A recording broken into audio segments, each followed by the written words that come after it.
this webinar using data-based individualization for students with reading difficulties. We have worked very closely with NCII the last 4 years on many initiatives to improve the outcomes of students with disabilities, and honestly, the outcomes of all students who struggle academically. I think you will find, as we have found, that understanding and using data-based individualization isn't just one more thing, but the thing you can do to help improve outcomes for your students. Before I start the introductions, I just want to ask everyone to make sure they are on mute and to let you know that we have people monitoring the chat. So if you have a question, please go ahead and put it in the chat box. We will try to get to as many of the questions as possible. This will also be recorded, and you'll be able to find it on our South Carolina Department of Education Office of Special Education Services website within a couple of days of this webinar. It is now my great pleasure to introduce our presenters today, who are national experts in their field, Dr. Pam Stecker and Dr. Devin Kearns. Dr. Pam Stecker joined the faculty at Clemson University in 1996 and is a professor of special education. Pam earned her doctorate from Vanderbilt University, where she established interest in research and development and progress monitoring, specifically curriculum-based measurement. Her teaching focuses on assessment practices and academic interventions in reading, writing, and mathematics for students with learning disabilities or students who are at risk. She has consulted on several federally funded centers, including the National Center on Intensive Intervention, and she currently serves as the higher education representative on our South Carolina Department of Ed Office of Special Education Services Data-Based Individualization Core Team. Dr. Devin Kearns is an associate professor of special education in the Department of Educational Psychology in the Neig School of Education at the University of Connecticut, and a research scientist for Haskins Laboratories and the Center for Behavioral Education and Research. Devin researches reading disability, including dyslexia, in elementary and middle school age children, and designs instructional programs to assist students with reading difficulty. He also studies how to identify the neurobiological effects of reading intervention. He publishes articles for educators and researchers on reading difficulty and helps schools and districts to implement high-quality reading instruction. Now, without further ado, I will turn the time over to Dr. Stecker and Dr. Kearns.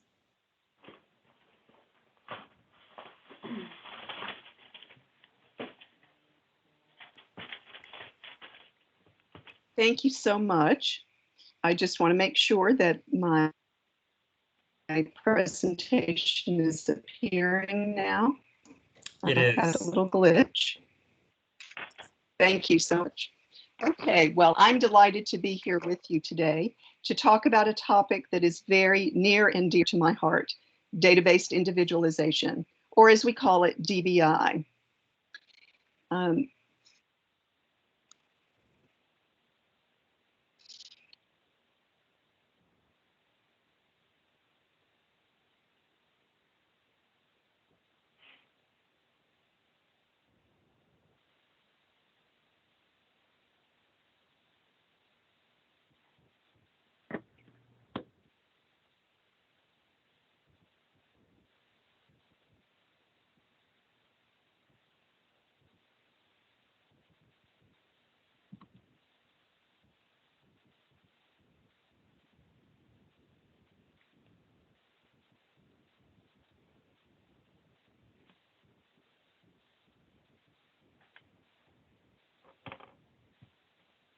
It looks like you're on mute.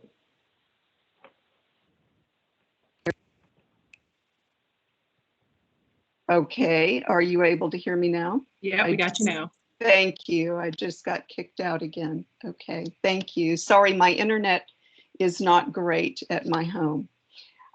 This presentation really focuses on the partnership that we have.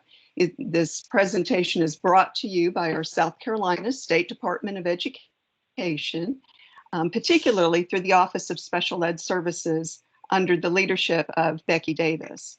And Becky and her great team formed a working group called the Data-Based Individualization Core Team to better prepare South Carolina educators with the delivery of data-based individualization. And I've been fortunate enough to represent higher education on this DBI core team, and I appreciate this opportunity to speak with you today.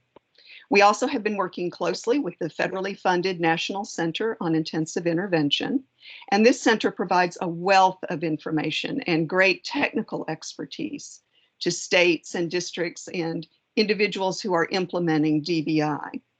And although we're focusing on DBI in the schools, as a professor at Clemson University, I'm also interested in DBI from the teacher preparation angle.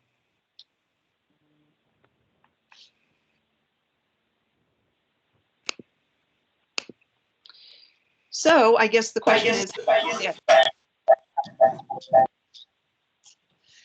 are you able to hear me now? We are, Pam. If you turn your video off, we may be able to hear you a little better.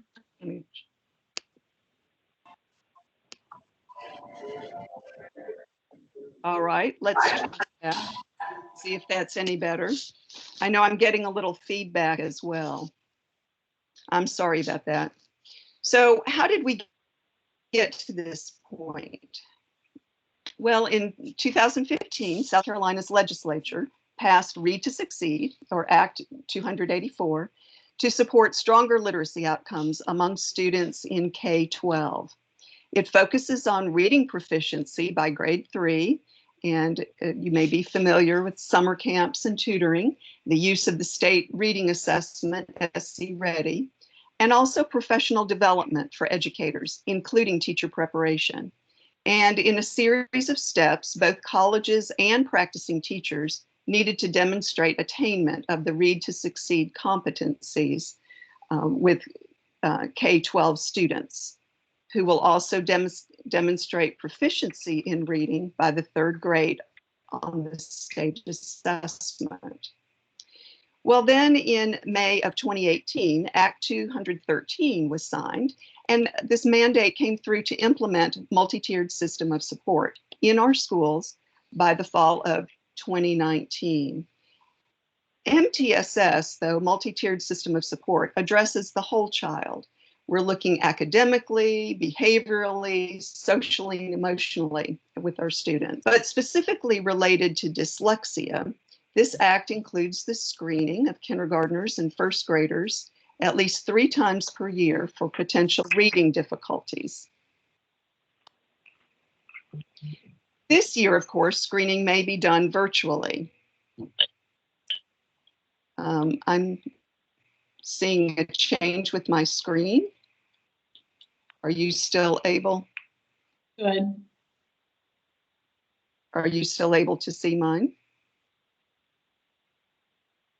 It just We left us. Yeah, it just left us. We had Spartanburg PowerPoint. That was not mine. Okay.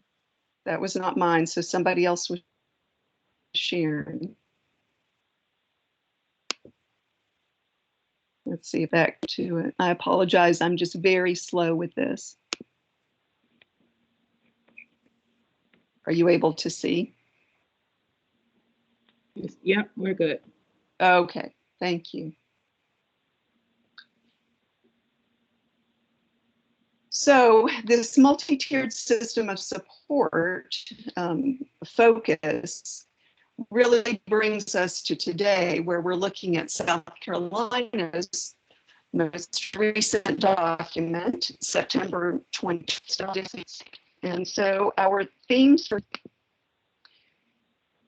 really relate to this need for intensive academic intervention, especially focused on reading, the implementation of data-based individualization within that overarching MTSS framework. We also found assessment tools so that we can make appropriate and meaningful data-based decisions.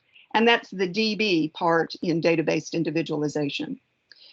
The need for strong instruction at all tiers of multi-tiered system of support, but especially how we can intensify supplemental intervention and also special education services. So the I part in DBI. And we'll highlight some excellent resources from the State Department of Education, particularly this dyslexia document, and many resources of the National Center on Intensive Intervention. To set the stage for today's presentation, really it's by Devin Kearns. Let me begin by focusing on DBI and MTSS. So in MTSS, we use the technically sound assessments to screen students for potential academic and behavioral difficulties. But for students who really demonstrate severe and persistent learning problems, we want to use DBI, Data-Based Individualization, to try to tailor instruction in an effort to produce better outcomes for those students who are really struggling. And so in a nutshell, with DBI, we use systematic methods and reliable, valid, and sensitive tools to monitor student progress. And when students do not show growth as expected, we delve more deeply with diagnostic tools and implement more intensive intervention better suited to individual students' learning needs. Why is this so important? Because unfortunately, even within systems of support, our MTSS framework, we typically see at least 5% of our students who continue to respond inadequately to our instructional efforts. And so we really need to focus on individual student needs. DBI is an evidence-based method supported by several decades of research studies as an effective way that teachers can help students to achieve more. This aspect, of course, relates to my position at Clemson, where I teach in our special ed programs, and we teach this data-based decision-making process in multiple academic areas. We focus specifically on the use of curriculum-based measurement, or CBM, as our technically sound tool for academic progress monitoring. Our students conduct CM projects, as well as use this DBI process for collecting progress data, designing and implementing intervention, and making those data-based decisions, even within the student learning objectives. I'm getting some feedback, I'm sorry. Are you able to hear? In my position, then, I've had the privilege of being a partner with the Office of Special Education Services on a number of task forces during the years. And I especially appreciate this opportunity to work on MTSS and DBI for our children in South Carolina, particularly those students who are experiencing difficulties in reading. In the spirit of disclosure, I'll also say that I serve as a consultant for the National Center on Intensive Intervention. And perhaps a picture can say present this information better than I can in words. This is really what we're doing with students. We start in general education Tier 1 programs. We are looking at student progress. If they are on track, great. And if they're not, we may provide supplemental or Tier 2 intervention. We want to use progress monitoring data, though, to help us make decisions about whether that supplemental intervention is working. And this is where DBI comes into play. We can also use these principles of intensifying intervention with Tier 2 supplemental programs. Or we may move a student on to more focused, individualized intensive intervention, often referred to as Tier 3. Sometimes this includes special education services. So we would focus on data collection, monitoring student progress, but figuring out these principles of intensive intervention so that we can tailor our instruction to meet student needs. We pair a graph with these components of our instructional procedures that we are working on intensifying to support our students. Our document, our dyslexia handbook that has just been published or posted recently, helps support this process as we look particularly at students who may have dyslexia or other reading disorders. The National Center on Intensive Intervention provides a wealth of information with webinars, Ask the Expert clips, instructional modules, information about progress monitoring tools and screening tools, looking at their technical adequacy, whether they're reliable, valid, sensitive to student change. There are simpler documents and more complex documents. So you can find information about the data-based individualization process there. Or this is provides the web link to a variety of content courses that NCII has also prepared for us. And I will tell you that I'm currently using some of the information in the mathematics content right now. I'm teaching a teaching math course. But I would like to focus on the intensive intervention in reading. Devin Kearns was involved in that and in explicit instructional content. And we also have individual journal articles that can support this effort as well. And we like to have our teachers really making use of some of these practitioner-oriented articles. Lynn Fuchs and her colleagues have an excellent article on intervention intensity.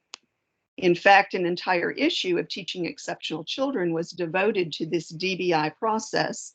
And one of the articles in there highlighted is by Devin Kearns and his colleagues, focused on intensifying interventions for students with significant reading disabilities.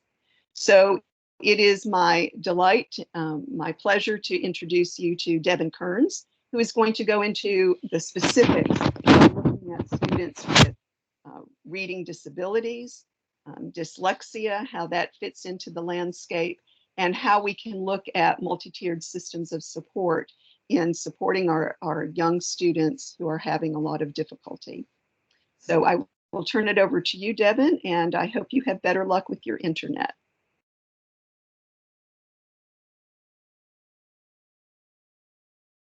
Thank you, Pam. That was a great introduction to what we're going to talk about. And you laid out really nicely how DBI fits into an MTSS framework. And I think that I'll be able to expand upon that by looking back at the entire picture of dyslexia as well. And so thank you so much for setting that up so well. I am going to assume that my internet is okay. It usually is.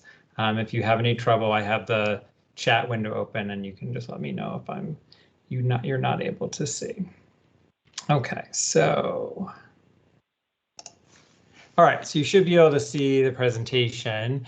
So I'm going to talk about dyslexia in the broad sense. How do you think about what dyslexia is? And then my job is to link it into MTSS. And so let me go ahead and start by thanking the South Carolina Department of Education and NCII for allowing me to join you today. I'm really excited to do that, and I hope that you learned some new and interesting things about dyslexia and how that fits into MTSS.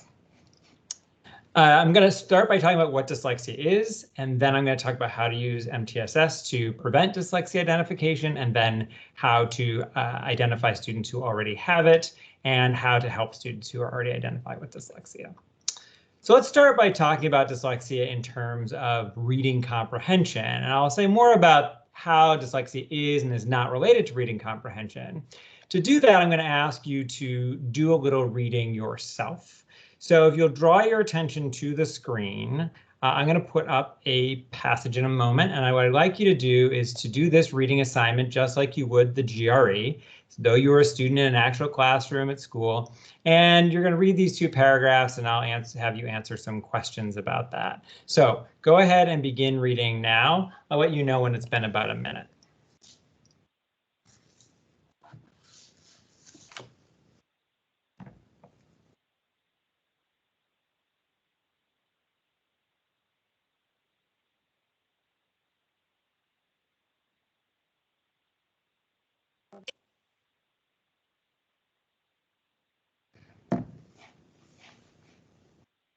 Okay.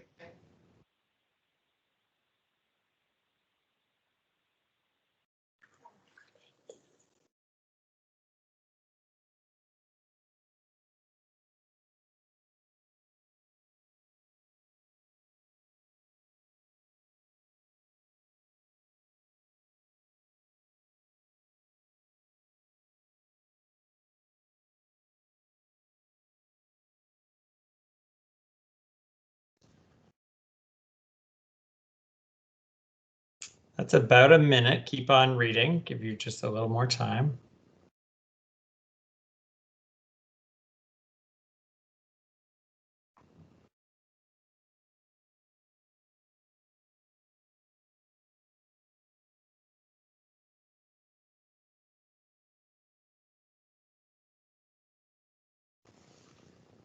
All right, that's about a minute and a half. So hopefully you did a great job reading that and are ready to answer my 5 questions about the text. So I'm just kidding. Actually, I'm not going to make you answer any questions about the text. Instead, what I'm going to ask you to do is to write into the chat a couple of things. One, some of the skills that you use, how you're able to get through that passage, which I assume was difficult for you to read, and some of the emotional reactions you had. So just jot into the chat a skill you used or reaction you had. You can just write skill and then write it, or reaction and then write that too, so we can get a sense of how people felt about doing that. See, Sandra writes lots of sounding out of words. Some people use context clues to figure out words. Becky said that as well. Phonics and decoding. Some feeling of frustration, giving up. You guys are very fast typers. Some of you skimmed, got extremely frustrated, got tired, very frustrated, anxiety and stress because I told somebody quit. So some guessing, some rereading. And so I see a combination of feelings that are really common to kids with dyslexia. I want you to keep that experience in mind as we talk more about dyslexia, and also as you think about the students that you've taught who have reading difficulty. I think that's a valuable lesson because that was difficult. I want you to consider that for many of your students with dyslexia, that's exactly how they experience reading every day. And so let's unpack a little bit how it is that that happens and how people end up, students with dyslexia end up feeling the way that you felt, which is that you felt frustrated and end up doing a lot of things like attempting to reread and guessing frequently. So let's talk about how all of that fits into dyslexia. So this relates to the idea of how reading comprehension is constructed. So I'm going to go all the way back to that idea so you can understand how reading comprehension fits into a larger model of reading. The situation model is the focus of reading comprehension. The situation model is a mental representation of what occurs in the text that you change or update as you read more and more. And it requires you to use all of your comprehension-related skills, sub-skills, and knowledge. And let me show you a little bit more about how that works. We're going to do this with a little bit of an example from Peter Rabbit, which is a little bit easier to read, so you shouldn't experience as much anxiety. I'm going to give you a moment to read this as well, because I'm going to keep describing aspects of this text and how they relate to the ideas behind reading comprehension. I'll take a moment to read that.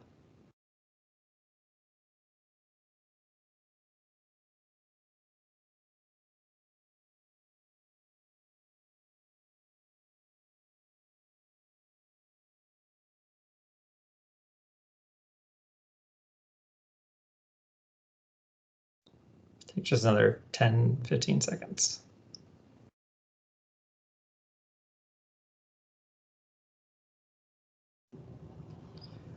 All right, so that gives you a little bit of context for what we're going to do.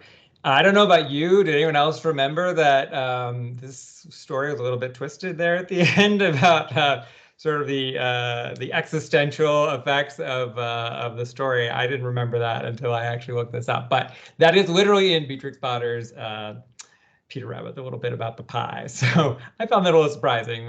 I guess things have changed in terms of how I write children's stories. So we think about how all of that is constructed in terms of reading comprehension. The first thing that we do as readers is to understand the surface structure. And we can see on the right there are the syntactic elements of the text. What I mean here is that these are the parts of speech that we have to identify as readers. That doesn't mean that we literally know the parts of speech, but as good readers, we have an understanding of those parts of speech and how they fit together to allow us to construct an understanding of the text. Without being able to put together the syntax, it's really confusing how all the pieces of the story relate.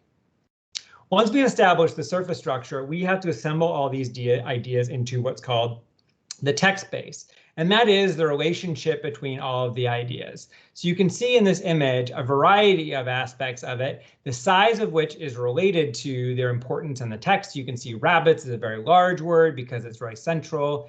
you can see that there are some words that are inferred. Those are the things that are in bubbles. That is to say, it doesn't say it's a fairy tale, but because it says once upon a time, we can infer that. And so what we have to do then is we have to figure out what's happening with the text base. And then using all that information from the text base, we have to identify a situation model, which is sort of a condensed version of all the information that was in that text. And we're starting here with that first sentence. So first, we know that there are a bunch of little rabbits. We know that there are rabbit children. We know that's a critical idea. It's mentioned several times in the text. We know there are 4 of them. It's less important, but that's still part of our situation model. And we know that it's a fairy tale. And you can see my spinning globe of ideas here is that it's a fairy tale with lots of made up aspects to it. And sort of, I always imagine it's like a snow globe of fun ideas. And so that's the way we think about a fairy tale. That's a really important idea here because the bunnies are going to do things that bunnies don't ordinarily do. What we can take away from that first sentence, our situation model, is that this is a fairy tale about 4 bunnies. And we're then going to update that situation model as we go. So that's what we do that's what the situation model is. That's how we construct it. But it can be very difficult to do that if we had a hard time with the surface structure. We didn't understand all the parts of speech. If we didn't understand the text base, the actual literal comprehension of how that sentence was constructed and what the ideas meant.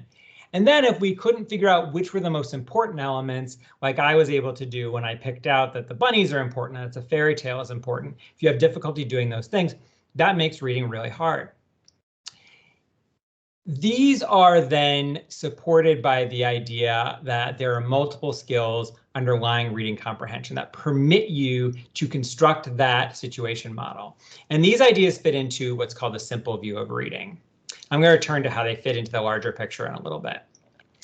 The simple view of reading has 2 parts to it. One is that reading is comprised of word recognition and language comprehension. And what those 2 together create is reading comprehension. So reading comprehension involves word recognition and language comprehension. I'm going to describe to you the various skills that go into reading comprehension and constructing that situation model.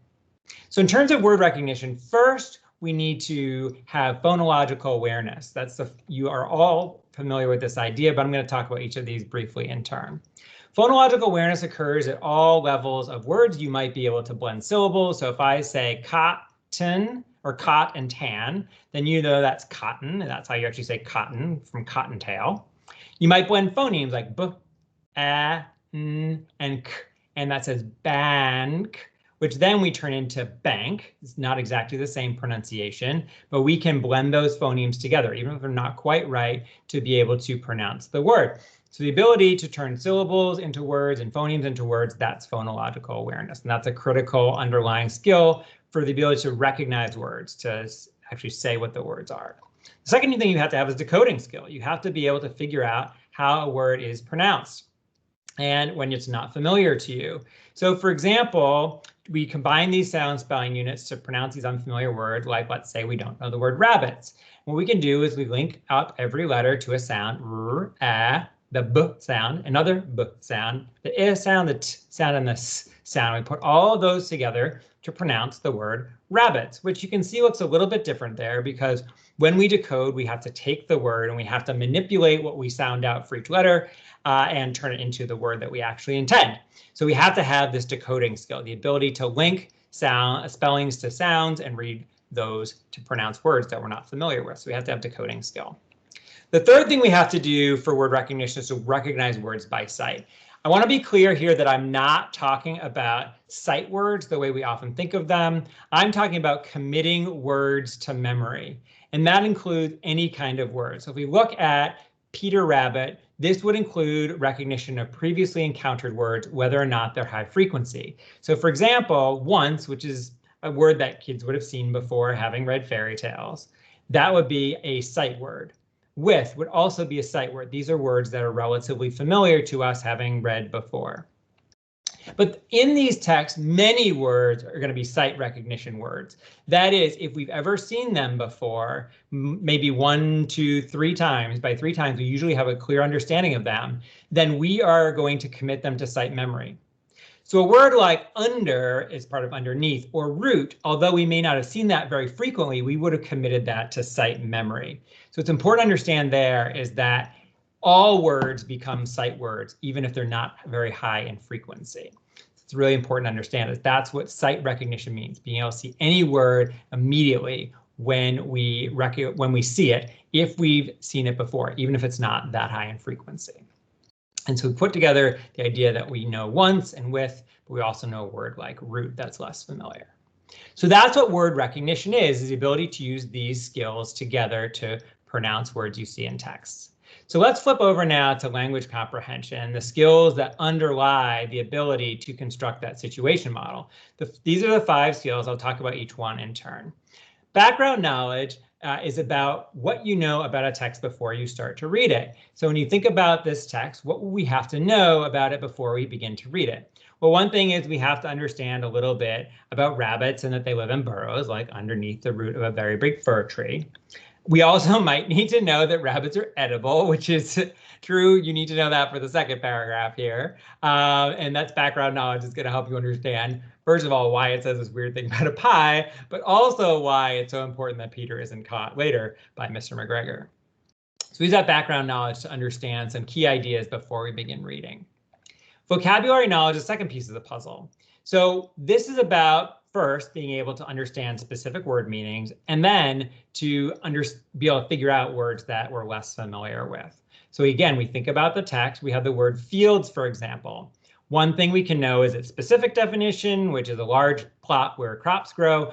As a student, you might not be able to articulate that, but you understand the specific definition, and you might have an image for what a field is. You also might need to understand some context to understand fully what field. So for example, a field is not the same as a garden. That's a critical idea to distinguish a field from another thing, like it mentions a lane and it mentions a garden, and understanding how a field is different than that is something that requires context and the ability to figure out the nuances of words.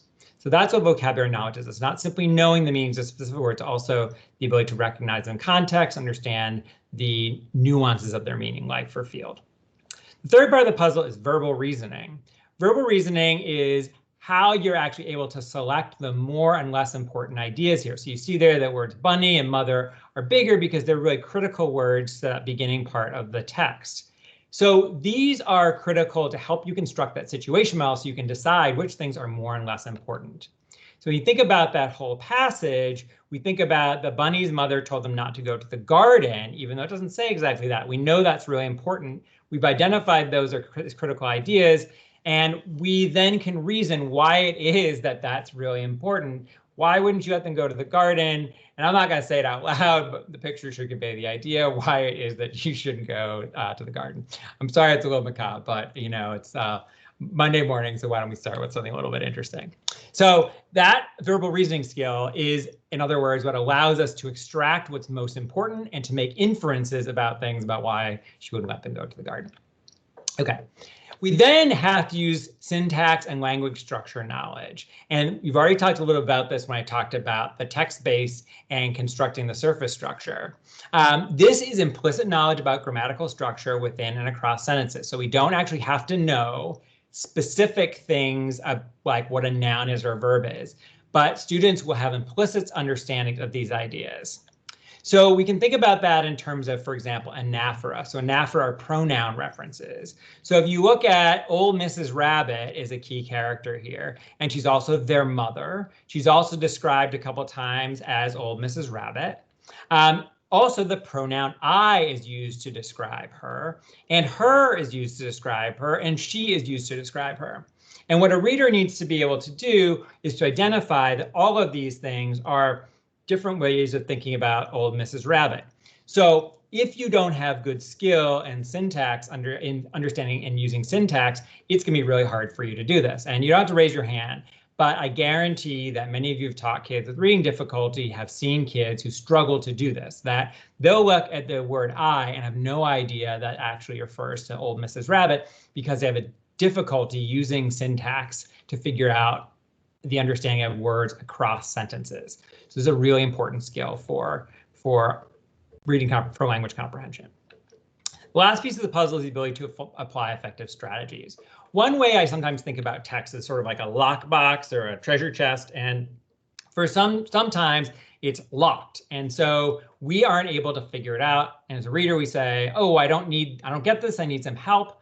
And we think to ourselves, if we have good reading strategy skill, we think, what tool will help me unlock this locked up treasure box?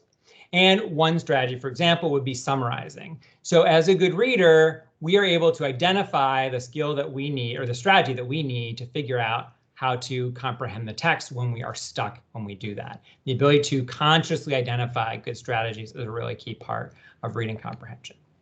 So those are the pieces of language comprehension that contribute to reading comprehension. But remember, we have to have word recognition skills as well. The idea of the simple view of reading is that you must have strength in both areas, because if you don't, it's going to be really hard for you to comprehend. The way to think about this is that the word recognition skills come together with the language comprehension skills, and that comprises fluency. So when we are able to read fluently, that means that we're able to read the words, we're able to understand in that situation model as we go. And all of that together relates to reading comprehension. And I remember those things kind of spiral together, but I couldn't figure out how to do it. So it looked a little bit like a tree. So forgive me for the fir tree there, but the idea here is that those together are going up to reading comprehension. So that's how reading is constructed. When we think about this in terms of a model of dyslexia, we can think about how dyslexia fits into this simple view. So if you think about this, the word reading deficit in word recognition, that's what then we have a language comprehension deficit and language comprehension. The word reading deficit is dyslexia. So dyslexia is defined by difficulty pronouncing the words in text. And we can think about why that is so important. Dyslexia does prevent that reading comprehension, but you've seen that there are a lot of skills involved in reading comprehension that have nothing, or don't seem to immediately have anything to do with the language comprehension skills that we need. But remember when you had to read Monsignor in Town at the beginning, and you encountered things like this. These are all words that I wrote in the International Phonetic Alphabet to make it harder for you to decode them. And I am almost certain that that made it harder for you to actually read the text, because it was very challenging for you to actually pronounce those words. So you can see there that difficulty with word recognition then results in a reading comprehension problem. So that means that you aren't able to, just because of the word recognition problem, you can't even get to the point of identifying the syntax and getting that surface structure right, because you weren't able to tell what the words were. And you certainly aren't going to be able to understand the sentences within the text space, because you couldn't even establish the surface structure. And you aren't even able to consider how to combine all the ideas to construct the situation model, because literally the text is unknown to you. So you can see there how it is that all of these ideas together are going to contribute to really serious difficulty with reading comprehension, even though the problem in dyslexia is just word recognition. So what are we going to do about that? Well, one thing is we're not going to have kids read Monsignor in Town. You don't ever have to read it again if you don't want to. It's sort of A Tale of Two Cities by Charles Dickens, if you're ever interested to actually read the text. But for us, we're not going to try to do that with the kids. We're not going to read Monsignor in Town. What we are going to do is implement MTSS, because MTSS is an effective effective strategy, effective tool for the ability to help students who are at risk for dyslexia and to prevent students from being identified with dyslexia. And then ultimately, if students are identified with dyslexia, we can help those students. The first thing you can do to implement MTSS is to read the South Carolina Dyslexia Handbook.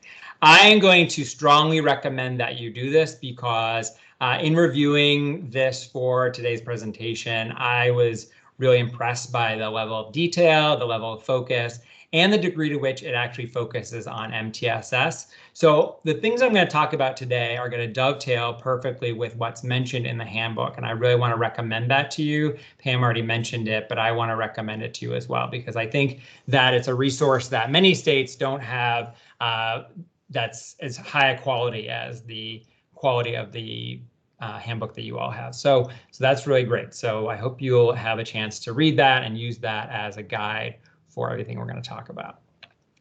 talk about what MTSS. Pam's already given you a nice overview of this, so I won't spend a lot of time on this description, but I will mention that, as she pointed out, MTSS is a system that differs a little bit from what we often call an RTI system. If you can see on the left there, RTI systems are often involved in prevention of disabilities using evidence-based practices, which I'll say more about, and identifying disability for students who don't respond, and individualizing support for those students, which Pam described in terms of data-based individualization, which I'll talk a little bit more about also. An system, or an MTSS, this word system is in MTSS. I always want to say MTSS system, which isn't actually, doesn't really make any sense. But an MTSS includes everything in RTI, but it also involves the behavior components, as Pam pointed out. And so that includes us using effective classroom management practices. That's kind of tier 1 for behavior. Identifying students who need additional behavior support, individualizing those supports for behavior difficulty, and then integrating those with academic supports. So MTSS is a way of thinking about how we use RTI in combination with multi-tiered systems of behavior support, often in a positive behavior interventions and supports framework, because as we know, that's an effective way of preventing serious behavior difficulty, which begins with really simple tier 1 classroom management practices. And that's something that is really valuable and important to think even just about tier 1 behavior support. Even regardless of the level of RTI, you can actually do tier 1 behavior support in tier 1, tier 2, or tier 3 of an RTI system. So I'm going to be focusing here on the academic part of MTSS. So when I talk about that, I'm going to talk about the 3 tiers that Pam said a little bit about. I'm going to go into a little bit more detail. First, I'm going to talk about what tier 1 comprises, which is universal screening for students at risk, using a grade level curriculum, and then doing some differentiation of that grade level curriculum. Differentiation is not the same as tier 2. Tier 2 is providing foundational instruction, which I'll say more about what I mean by that, and doing progress monitoring at intervals to see if students are responding to that tier 2 instruction. And finally, tier 3 is about that foundational instruction at the student's instructional level. As Pam pointed out, this is for students who have very serious academic difficulty. We're no longer attempting to identify instructional practices at the grade level. We now need to individualize so that everything we do is at the student's instructional level. We're going to do the individualization with DBI, as Pam described to you. We're going to do frequent progress monitoring, usually weekly progress monitoring, which I'll say more about when we get there, and then doing diagnostic assessments to design adaptations that will improve the quality of instruction. The way to think about RTI systems is that it's sort of like a Goldilocks and the 3 bears kind of idea, that we provide the level of support necessary to prevent difficulty for students. So that is to say that some students only need primary prevention or tier 1. Many students will profit just from general education instruction, where students get to manage some of the activities themselves, where teachers give students some autonomy. We often worry whether or not that will be effective for students. For some students, having an opportunity to learn things with teacher guidance, but not frequent support, can be really effective. But for many students, it will be necessary to have a fair amount of teacher support. That's why there is a little chair, but there is in fact a chair, because we need to provide students with some teacher supported instruction. And you can see for tier 2, or secondary prevention or interventions, called different things, prevention or intervention. For tier 2, you can see the chair is a little bit bigger, and we're going to provide additional support, supplemental support, to prevent reading difficulty. I'm going to talk about reading. We could also apply this to math as well. And then tier 3 is about providing the most intensive support, which means that students are going to work in very small groups, sometimes one-on-one with teachers. And the reason is that it turns out that providing that really close individualization will have the best outcomes for students. They need the biggest chair, which is to say the most teacher support, because without that, they're unlikely going to reach their potential. And what's exciting about these processes is that students can reach their potential if we provide the right level of support. I'm going to talk about this in terms of what's called a standard protocol of RTI or MTSS for academics. So let me lay out these details and I'll talk about each of those in turn. First, you need universal screening. This is a way of identifying whether or not students need additional support beyond Tier 1. All students will participate in a Tier 1 primary prevention program, general education program that is evidence-based. Some students who are not responding as identified with universal screening will be provided with supplemental Tier 2 instruction. We're going to progress monitor those students every 2 to 4 weeks to identify whether or not they're responding. And if they are we're not sure if they're responding, we'll provide them with a second round of Tier 2 instruction. If they are responding, then they'll return just to Tier 1 instruction and they'll continue always to participate in that, but they might not get a small group supplemental kind of instruction. If students don't respond to that, then we go into Tier 3. This may or may not include a referral for special education. This is really important to understand, is that often students are identified with disabilities at this point, but it doesn't have to be that way. Sometimes students are not identified. It's just a matter of, in Tier 3, the amount of support we provide. It isn't simply about identification. So that's really important to understand about Tier 3. In a Tier 3 system, we're going to be implementing progress monitoring on a weekly basis. And sometimes students will go down to a lower tier of support if they are responding to Tier 2, but very frequently we're going to provide multiple rounds of Tier 3 instruction where we're going to adjust instruction based on response. So Pam gave you some very nice examples of what it looks like for a student to respond or not respond. And if students are responsive in that weekly progress monitoring, then we keep the instruction the same. If students do not respond, then we're going to make adjustments to instruction. So let me say more about each of these in turn so you can get a good idea of how these things work. So first, we're going to talk about how to identify risk with universal screening. Universal screenings are done at grade level. So here we are not doing assessments at the student's instructional level. Even if they are performing below grade level, we want to get a picture of what that student's performance looks like at grade level. And we do this for usually every student in the school. Often schools do it 3 or 4 times a year. They'll do it at the beginning of the year, often 2 times in the middle of the year to identify additional students, and often at the end of the year. These universal screening assessments are very short. They're often the same as progress monitoring assessments. They are also called curriculum-based measures, and these assessments are really kind of quick, and they are not going to give you a perfect understanding of how successful a student is at, say, Tier 1 instruction, but it'll give you an overall assessment that'll allow you to identify risk for later difficulty. And if students don't do well on that grade level screening, then we can identify them as at risk.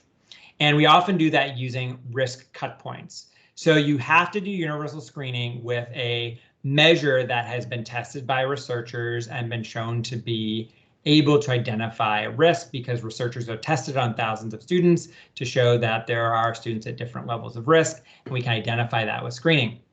So there are a variety of examples of this. I'll just name one because it's freely available, which is DIBELS, Dynamic Indicators of Basic Early Literacy Skills. It's only one example of a screener. I'm not going to endorse that or any other one. What I can recommend to you is that you go to the National Center on Intensive Intervention's website, and they actually have an entire page dedicated to looking at progress monitoring and screening systems. And so you can look at that to get a sense of what might be a good assessment.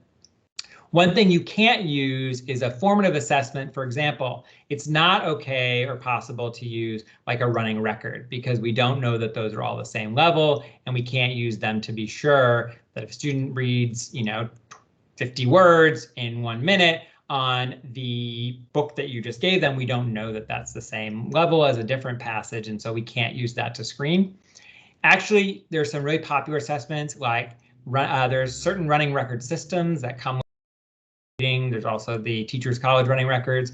Those are good diagnostic assessments. They actually can't be used for screening because they haven't been designed that way. So it's really important to use a system that's been designed for screening.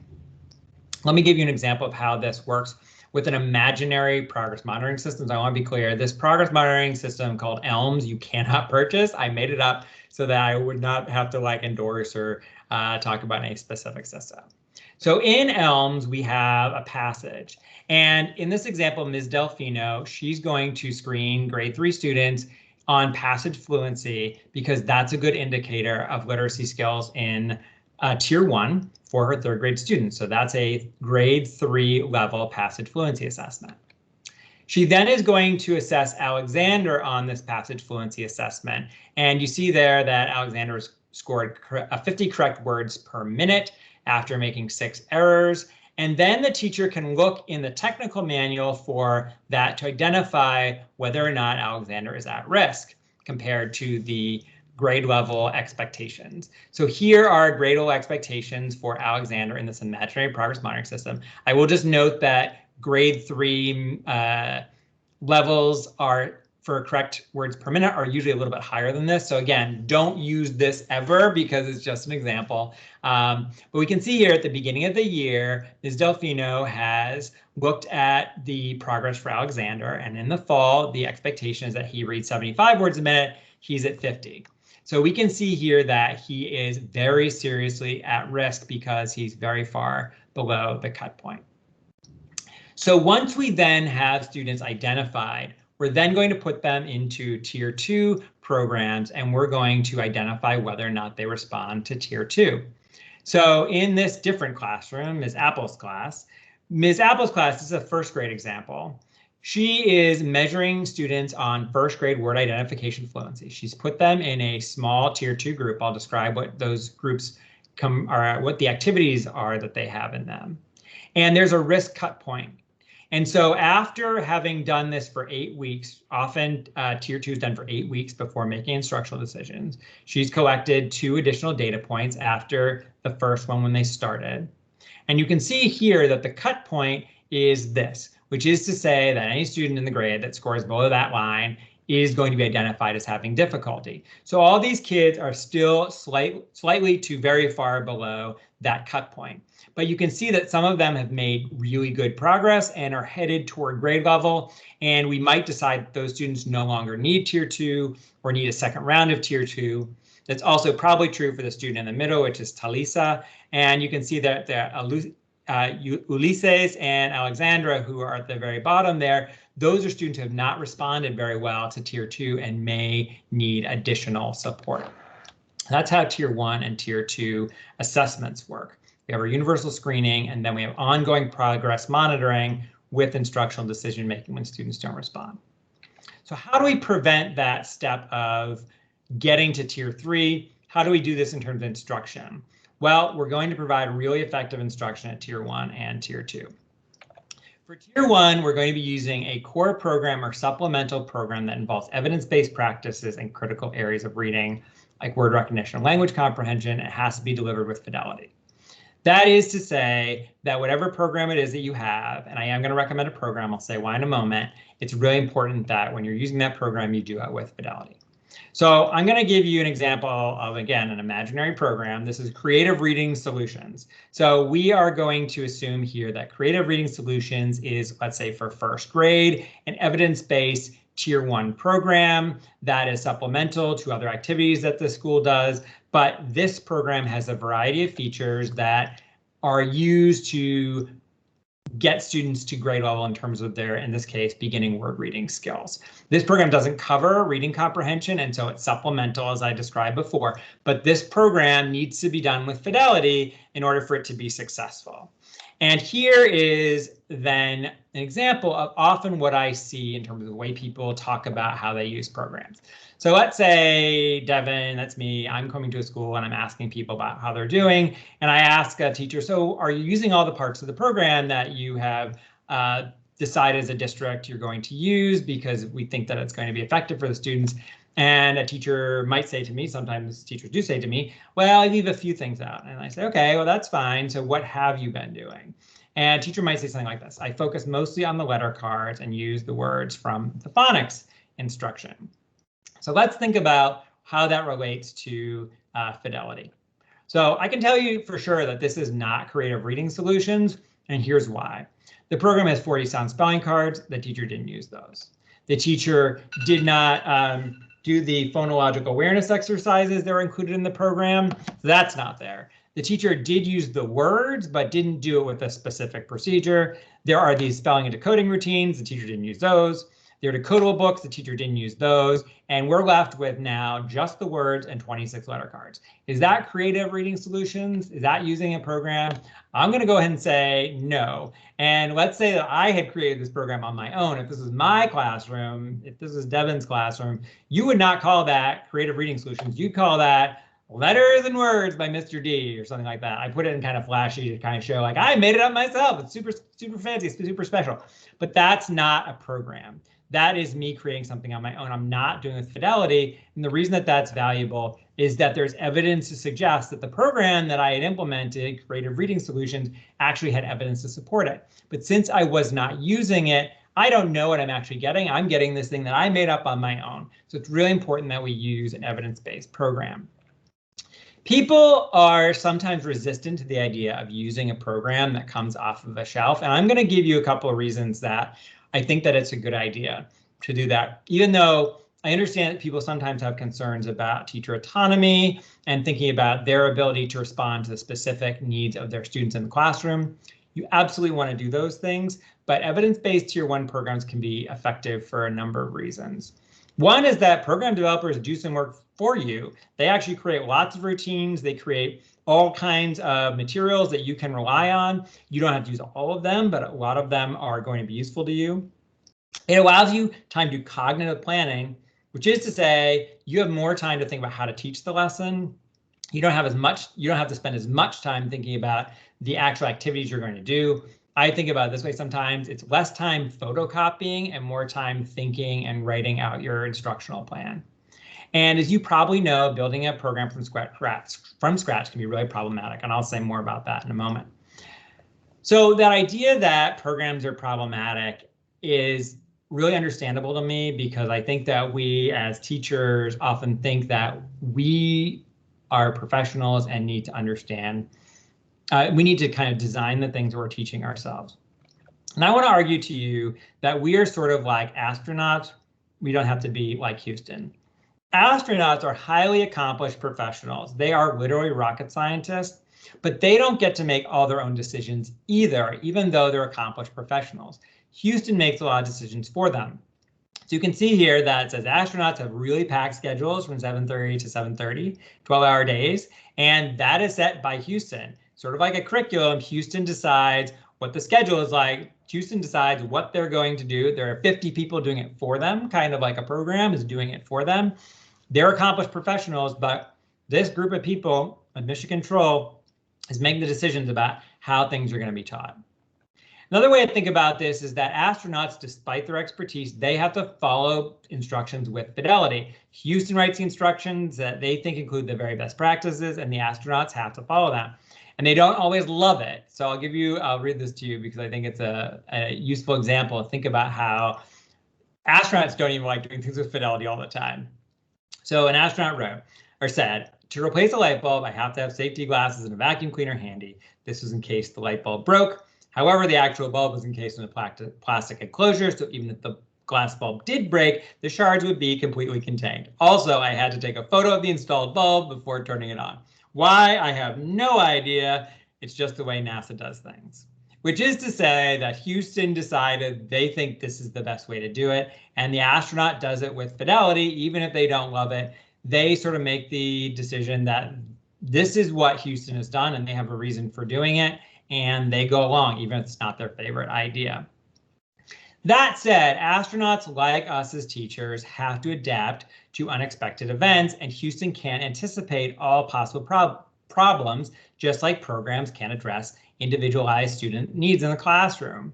So just like you need to make instructional decisions from moment to moment based on the students in your classroom, similarly, astronauts have to do that. And I'll give you an example, is that this is a headline from a story about what astronauts did when they were fixing the Hubble Space Telescope. It says astronauts use brute force to rip handrail off the Hubble Space Telescope. And the story goes that they tried for like 3 hours to get this bolt off the side of the Hubble Space Telescope. And Houston was giving the astronauts all kinds of directions. It wasn't working. And ultimately, the astronaut just decided to use their judgment, and they just ripped the bolt off the side of the Hubble Space Telescope because they judged, as an expert, that it was an appropriate thing to do. And I think of that as an example of how we as teachers need to adapt to the situation, but we don't need to be responsible for creating all the procedures. We take the procedures and we use them in the context using our expertise. So I just think about that as a way of becoming comfortable for myself with the idea that a program is okay, even though it doesn't involve us in designing the actual ideas. We have to make our own decisions. This is where the cognitive planning comes into place. We have to figure out how to respond to things that aren't expected and how to adapt the program in some ways to make it work better for the students who are in front of us. But I believe you can do that in the context of a program, and that's valuable because the alternatives can be really problematic. In some school districts, there isn't a curriculum at all. Teachers are encouraged to do things on their own. You may be in a district like that. The problem is some of you might say, well, we can't even do tier 2 yet because we don't have a tier 1 curriculum, which is a little bit kind of fair because we don't even know that tier 1 is working. It also often results in tier 2 becoming kind of a version of tier 1. I mentioned before that tier 2 is not differentiation. Tier 2 is unique, and I'll say how in a moment, but it's really important to mention that sometimes not having a curriculum leads to people saying like, well, we can't really do the next thing because we don't have this thing in place, and that's really problematic. More frequently, districts have kind of incomplete curriculum. Sometime in the summer, the district office had some teachers come together and design a curriculum. It's really hard work to design a curriculum. It's often the case that these curricula include themes and broad goals and maybe some summative assessments, but it's usually the case that not every piece of the puzzle is there. Not all the materials necessary to teach those themes that have been designed are available. The teachers have to select a lot of things themselves. There aren't daily or weekly objectives, often broader objectives for a whole unit. If there are weekly objectives, often there aren't daily objectives, and there aren't assessments or there aren't instructional materials to go with those, and there certainly often aren't formative assessments to identify whether or not students are responding. All of those things are features of good tier 1 programs, and again, as a reason I recommend getting a program. And so I'm not here, I'm not a salesperson for any particular program because, as I said, I gave you a fake example of that. But I want to encourage you to consider getting one because data suggests that it can be really useful, and there are a lot of challenges with not having one that I've just described.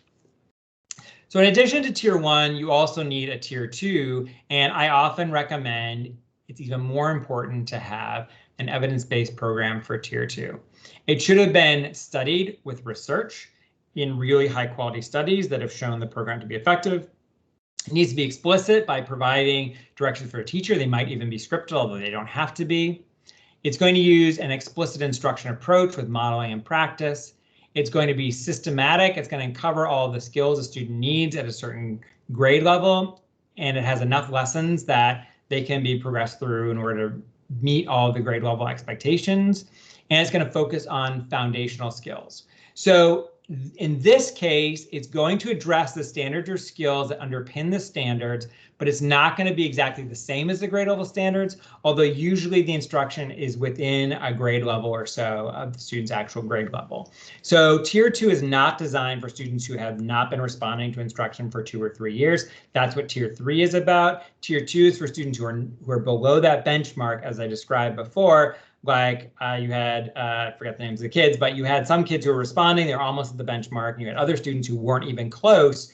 And the goal here is that, sorry about the alarm, the goal here is that we are providing skills that are going to get students to be successful with the grade level standards. I'll give you just one example of this. This is one that is an actual program, but you can't buy this. I designed this with my doctoral advisor, Doug Fuchs, and Doug and I worked for a couple years on designing a program for first graders, and we used these principles to design it.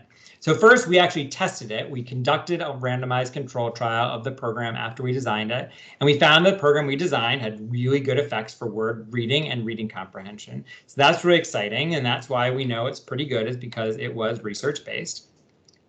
We know that it has to also be structured, and it needs to be explicit and systematic. And so all of the materials included lessons like this. We actually had scripts for teachers, and also include all the instructional materials students would need. I'll show you more about that in a moment.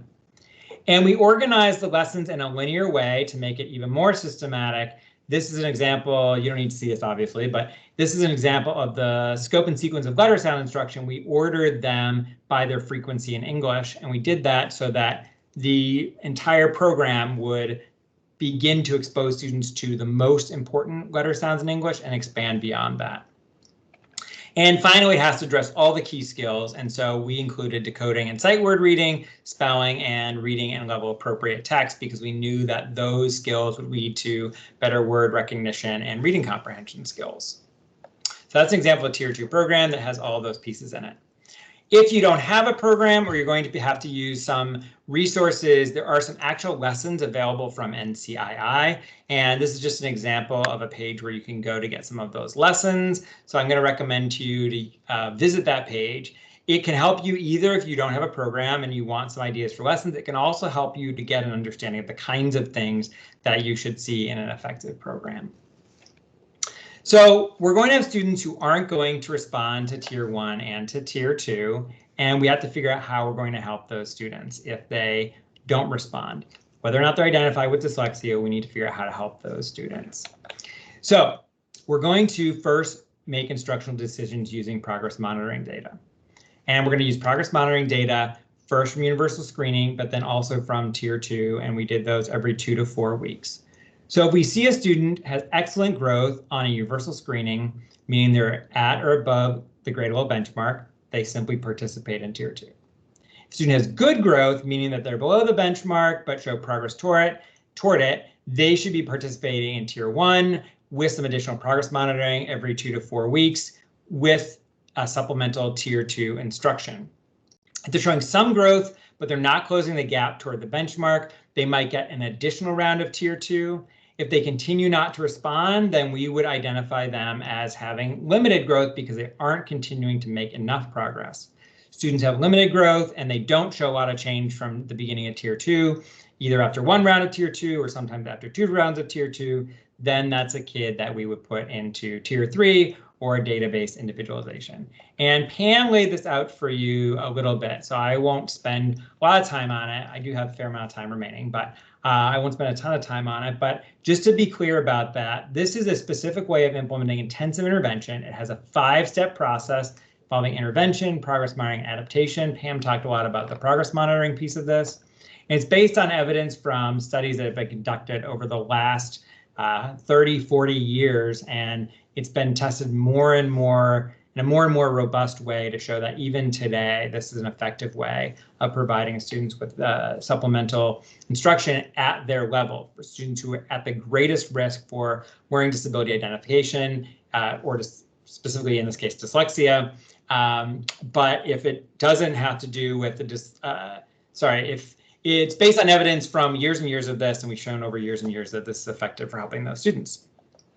The DBI process involves the following components: a validated intervention program. In that top, this is the graphic from the NCII website. This is the bird's eye view, it's called, of DBI. And you can see here at the top, it involves the use of a validated intervention program. I'll actually use a pen here to highlight some things. Let me use the red pen should work. So first we begin with the validated intervention program. This often includes a few adaptations to begin with, but we're going to use the program with fidelity. We're then going to do progress monitoring in Tier 3 in DBI. We're going to do progress monitoring on a weekly basis. Students respond, that's great, and we simply continue doing progress monitoring on a weekly basis, and we don't do anything else. If students don't respond, then we're going to go into a DBI team meeting where we're going to make some decisions together. I'll say more about this in a little bit. And we're going to look at some diagnostic data together at a meeting. And based on those diagnostic data, we're going to make some decisions about how to help students. We're going to design an adaptation for those students. And we're then going to continue doing our progress monitoring on a weekly basis. Student is responding, great. We'll just continue to do the program with the adaptations that we selected. If students aren't responding, we're going to go back and we're going to come up with a new way of adapting the program based on the level of response the student had. So if we figure out they didn't really respond, we look at those diagnostic data and figure out what to do next. I'll say more about that in a moment. Okay. And so there is a lot of guidance from the NCII website about how to collect the progress monitoring data and how to use the DBI process, and why I'm not going to go into tons and tons of detail about it because NCII has a lot of this covered for you, and Pam is giving you a little bit of an overview. But it's really valuable to look at the website to see some of these pieces. And Pam also did a great job of giving you an introduction to how to use progress monitoring on a weekly basis to identify whether or not a student is responding. So to add on to that, I'm just going to talk a little bit more about that diagnostic assessment piece and what you do when you find that a student isn't responding. So we find that the progress monitoring show the student isn't responding either the first time or after we've implemented some adaptations, we're going to make a decision about how we're going to improve the student's outcomes. So we work together as a team. Schools identify DBI teams that come together every 5 to 6 weeks and ask themselves some questions. And I do this with school districts. So I've worked with schools in Texas, New York, Connecticut, Rhode Island, and a couple other places I can't think of, to help them implement DBI. And I help schools come up with a school team that's going to work together and first figure out what sources of information that are available. It doesn't just have to be standardized tests. This involves any kind of data that are available to folks at the school. This might include running records even. This might include work samples, spelling tests, and so on. A lot of data that we collected not just from formal tests, but from a variety of sources. Then we're going to determine what we think is causing the lack of response. We're going to form hypotheses. We're going to think, why is it we think that the data don't show response? And we look at all those descriptive data and we figure out what we think might be the cause of the difficulty. And finally, then we think to ourselves, what are some options for improving student outcomes? And we consider some possible adaptations. We think of, for all the challenges we've identified for the student, what are the things we think we can do to potentially improve the student's outcomes? What's the most high-powered thing we can do for that? And finally, we decide as a group what adaptation we're going to make. So we figure out how we're going to improve the student's outcomes. And then we implement the program with those adaptations. What's really exciting about this is that I mentioned before that we try to do tier 1 with fidelity. In tier 3, in DBI, you're going to begin by doing a program with fidelity as it's designed, but then you're going to make adaptations. That is to say, you are going to strategically decide how it is you want to change the program. And you're going to let the data guide you in terms of how to make changes. If students responding, don't make any changes. If they're responding, then if they're not responding, if they are responding, we don't make any changes. If they're not responding, we go back and we look at the data again to figure out what to do next. And what's great about this is that if students aren't responding, we don't have to engage in like a process of self-blame. It's often really upsetting when students don't respond. We don't have to worry about that because if we implemented a plan and it didn't work, it's not our fault. We just didn't have the right plan and we come up with a new adaptation. So this process sometimes involves identification for dyslexia, and this is the last thing I'm going to talk about. So I put this last because remember that tier 2 and tier 3 do not necessarily involve identification of dyslexia. So it's often the case that students are identified when they get to tier 3, they haven't responded to tier 2. But in some cases, schools decide that they can begin the DBI process without identifying a student with dyslexia. They can continue to try to prevent risk. Whether or not you identify a student at that point is something I'm not going to go into, partly because it's often a function of school and district policy or some other guidance. And so there are different decisions that get made. But from a research point of view, dyslexia doesn't have to be identified once students get to tier 3, once they get to DBI. And let's think about this then in terms of the model of dyslexia that we talked about before. So we think about reading comprehension with the language comprehension pieces and the word recognition pieces. We've already identified what dyslexia involves. So we know that there are 3 component skills that are involved in word recognition. And if students don't have these abilities, then it's the case that we can identify them with dyslexia. And fluency is part of that also. So let's talk about how we might evaluate these 3 skills. And so I'm going to give you some examples of the kinds of tests that you might use to identify a student with dyslexia. So for phonological awareness, we often do things like identifying sounds. So we might ask a student, what's the first sound in cat? And they have to say k. We might do something like sound blending, where we say the word is k, tell me the word. The student says cat. And then sometimes we do sound elision, which is to say, we'll say the student say cat, the student says cat. Then we say cat without saying k, and the student has to say at. So that's an elision task, a removal of sound task. So we can use tests like that to determine whether or not a student has adequate phonological awareness skills. The assessment in this case must be done with a standardized test of phonological awareness that has been normed to give you a percentile for that student, because often dyslexia identification is based on a percentile. Often it's 1.5 standard deviations below the mean, between 1 and 1.5 standard deviations below the mean, which means the student has to be at least below the 16th percentile and often below the 10th percentile in phonological awareness to be identified with risk for dyslexia or maybe an identification of dyslexia. Really critical is to do a test of decoding. Decoding is a non-word reading test. So you ask a student to read a word like mave, M-A-V-E, and the student has to read the word mave correctly. People ask me often, do you mean that we teach kids nonsense words? And I don't mean that. Sometimes students can benefit from reading nonsense words, but it's often not necessary. It's important, though, to measure decoding. We use nonsense words because if we use real words, we don't know if the student recognized the word or if it's an actual non-word for that student. So we really have to provide, we really have to have a test that evaluates whether or not a student can actually decode, whether or not they can match the letters to the sounds, read the word, just like I talked about with rabbit. But we can't assess with rabbit because the student might know. We need to assess it with a test where it has a made-up word on it. And then we need to measure sight recognition, which is we need to give a test of word reading. So having kids read lots of words, often on a list of words, rather than in context, to give us a sense of whether or not the student can recognize a lot of words by sight. And finally, we need to evaluate fluency, which we often do with passage reading fluency, because that gives us a sense of how the student is using those word recognition skills in combination with the language comprehension skills. So that's how we can often identify students with dyslexia. Okay. And that is all that I have to say. I know that I said a lot to you all, and the good news is we still have about 13 minutes for me to answer some questions, and you can ask me questions about any part of the presentation. I will do my very best job to answer them. So we already have some questions. So let me go ahead and start responding to the questions. So there's already a lot of questions. Amy, I can handle these myself, or would you like to, do you want to sort of moderate that? What do you think? I'm happy for you to jump in on any of these. I think one thing that was asked was around kind of like, how do you structure this and really like get folks involved, especially in the database decision-making process, to make it manageable and understandable for folks? Yeah, so implementing DBI does, as you can imagine, take a lot of work. It takes a lot of coordination at the school level.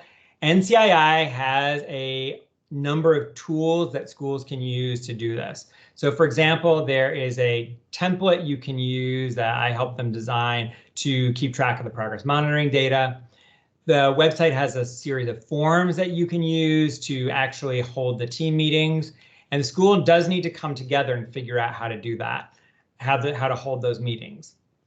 Often when you do MTSS, schools will have sometimes an RTI team or some kind of MTSS team that comes together maybe once a month to look at all of the student data and to see whether or not students need Tier 2 support. And this is often a pretty small team. Schools might have an RTI or MTSS coordinator.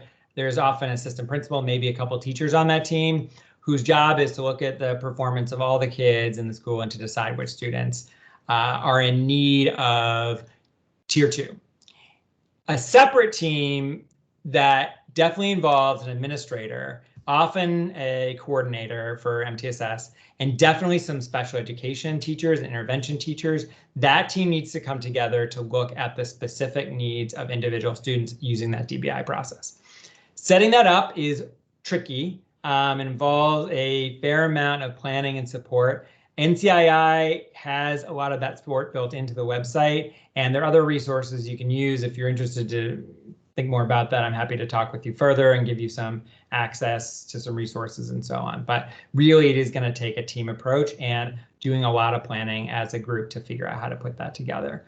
The Resources I often use are, there's a book that NCII designed for this. I'll also send you, Amy, remind me to do this. I'll give people a link to a chapter I wrote on DBI that I think does help give a sense of kind of how the pieces fit together. So, so that's the answer to that one. Any other ones you wanted to flag, Amy, before I kind of scroll through? No, but I think one thing that just came in, I'll just flag that comment because I think it's really important, is that the best program includes well-trained teachers who can adapt any program to meet the specific needs of students. And I really do think that idea, right, really understanding, being trained and understanding the program is really essential, regardless of what program it is. So I don't know if you want to talk to that a little bit, Devin, and then jump in with some other questions in there. Yeah, what I can say is I agree 100% with that. You know, it's really hard to do things in a vacuum without any support, without any bigger picture understanding, without someone talking you through how to do different things. A lot of these good programs have procedures and you need to get training on them and support around that. And it often doesn't simply mean doing the one-day training or two-day training. It often involves some good ongoing support, either from the publisher of the program or from people in the district who are knowledgeable about it. But it's really valuable to have really good training and support around implementing programs. So all I would say is I totally agree with that. So let me, okay, let's see. Yeah, there's a question here about, Amy mentioned really critical to have fidelity, which I agree is true. Let's see. There are some different notes there. Wendy asked what I think about Orton-Gillingham. So Orton-Gillingham is one of several options you have for providing a tier 3 level of support for students. Orton-Gillingham is an approach rather than a program, and it is fine. It meets all the requirements of a good tier 3 program, which is that you can do it at the student's level, it covers foundational skills, and it can be effective. It's not the only one. So I have experienced that sometimes parents are really keen for their children to get Orton-Gillingham specifically because they've heard about it, they've heard that it's effective and so on. It is a program that has evidence of success, but there are other programs that have evidence of success for helping students with dyslexia. Not all programs involve kind of the multi-sensory component. There are not lots and lots of data suggesting the multi-sensory component is really critical. That's sort of a legacy component. I've looked at some of the background on Orton-Gillingham. That goes back to the 50s, them focusing on that. And it's sort of a legacy component there. So so I think Orton-Gillingham is fine, but I would say is only one of the options. And I think it's really tricky for folks because sometimes they kind of get caught up and you have to do Orton-Gillingham, which I don't think is the case.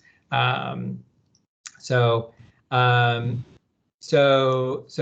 Lynn Paxton asks, Barton does lots of nonsense words. I feel that is misleading. They claim this is OD based. Orton-Gillingham based programs often include nonsense word reading. And whether or not a program includes nonsense words, there aren't data on whether or not that's effective necessarily. It's not that it is, it's not that it isn't. What's really useful about nonsense word reading is that you have to decode. So one challenge about only using real words is you aren't always sure if they're decoding or whether they're using their sight recognition skills where they've seen the word before. And you don't want to use, like, if you're going to use real words, it's not a real word if you use a word they've never heard before. Then it's basically like a nonsense word. And so so I think that it's kind of a tricky question, but I'm not going to say there's anything wrong with teaching nonsense words. There aren't a lot of data on that, but I think for some students who guess all the time, it can be really helpful to teach nonsense words. And this might be one place that if you do DBI, you might start teaching nonsense words as designed. Students aren't responding, that might be something that you decide is something you're not going to continue to do. Angie Neal just says something about Orton-Gillingham I think is true, which is that depending on what it is, you need to make sure that you discuss how to do it with fidelity. There are lots of sort of variations on a theme there. And yeah, Angie made that point, I think also that Amy highlighted. So I talked about OG. Would those programs be on the NCII website? So Orton-Gillingham is an approach rather than a program, and NCII is to date only evaluated programs. I don't think Orton-Gillingham is on, that's not entirely true. I think there are a couple of approach type things, but for the most part, it's programs. And so I don't think Orton Gillingham is on the NCII website. Amy, do you know if that's right? I think it is, but I don't remember. Sorry. I don't believe Orton Gillingham is on there. Yeah, as Devin mentioned, only some vendors submit tools to be reviewed for interventions as well as assessments on the tools charts. We have expanded to review some strategies and other non-branded programs, but that's a building kind of thing over time. So some of those programs might be added over time as well. So not every intervention will be on there, and there's also some criteria that interventions need to reach, and even in order to even submit their data. Programs are added on an annual basis, so they check back always, new programs are added, or tell your vendor to submit as well. So if an intervention you're using is not on the chart, or an assessment, or so on. And there, I just want to flag also, I've shared links to a lot of the academic charts, but there are behavior charts on there as well. We're obviously talking more about the reading side, but there are some behavior intervention tools as well as behavior assessments that are available there as well. Yeah, that's great. Thank you, Amy. Erica Irwin asked how this should look in a middle school setting. It won't look much different. What will be different are sometimes the specific skills. It's often the case that tier 3 students in middle school will need foundational reading skills. They often lack word recognition skills, and you have no doubt worked with students like that who actually have that level of need, and you can look at some diagnostic assessment and decide, yeah, this student still has word recognition problems. If that's not true, if a student has reading comprehension difficulty, then you do a slightly different kind of program. And there are foundational reading comprehension programs that you can use, or approaches. For example, collaborative strategic reading is one that's not programized exactly, but it's a systematic approach that you can access. And so in terms of the DBI process and deciding how to help students there, it should be the exact same process for looking at students who have DBI issues. I think in middle school, often it's less the case that you need to do a lot of tier 2. It's more often the case that it's really clear that students are not at grade level. It's even possible to use, for example, like last year's standardized test and say, this kid is really far below grade level. Let's skip right to tier 3. It's not necessary to go through a tier 2 process, but it should look a lot the same. Let's see. So Sarah asked, I'm a first-year interventionist. Thompson Bonnell kit is too high. What would you suggest for the problem? Would the NCII website help? Yeah, this NCII website has resources that I highlighted before. In your situation, it's really valuable to have a program that's designed for students who have really serious difficulty. And that's not what Fountas Pinnell is designed for. That's a tier 1 set of resources. I'm not sure, it's not sometimes thought of as a program because it's not entirely systematized, but it's definitely not designed for tier 3 as is. And so you're right, it's probably way too difficult for them, and that you're going to need something else. Unfortunately, if you're going to really follow the best guidance, you're going to need a program, and that's not what that is. So that's I don't have a great answer for that, but that's the one that I know is probably accurate. A couple more minutes, but I don't know if, instead of me answering questions, if Pam or someone from the state, Becky, anyone wants to step in and close things before we go. I can absolutely do that. Thank you so much, both you and Dr. Stecker, for doing the webinar for us today. We very much appreciate it. We love the advice and the direction you gave. And I just wanted to let everybody know that the webinar was recorded, and it can be accessed on the South Carolina Department of Ed Office of Special Education Services website. And I will put the link in the chat box. And we just want to thank everybody for coming today and joining us, and we hope everyone has a wonderful week. Great.